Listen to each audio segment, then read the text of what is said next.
If you have seen an Alzheimer patient, I think you understand that this disease is very special, and I would say that if you don't have brain health, you have no health.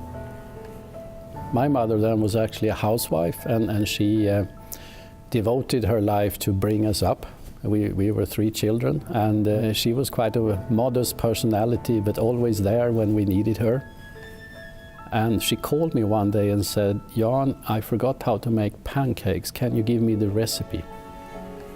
And you know, I was wondering, why is she saying that? I mean, she's been doing this for 60, 70 years. And I still remember when I was sitting like with you here talking to her. As human beings, you want to have eye contact. And she was just sitting there, and she had open eyes, but nothing in her eyes. So it was a little bit like the soul was gone.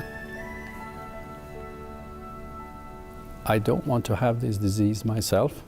I wouldn't like my children to have it. I don't want my friends to have it. In fact, I don't want anyone else to have it.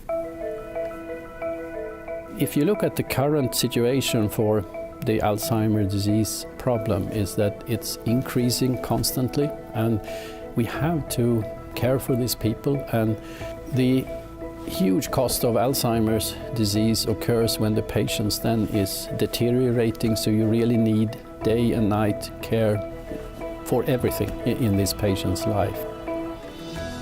It has been estimated that if we could just delay the onset of Alzheimer's disease in this patient population for 5 years, you would greatly help the cost for the Medicare and Medicaid system up to $150 billion per year. This for me is a very strong motivation to try to do whatever I can with the major resources that now a company like Eli Lilly has to prevent this disease.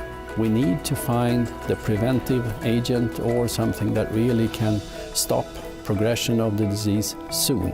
The sooner the better.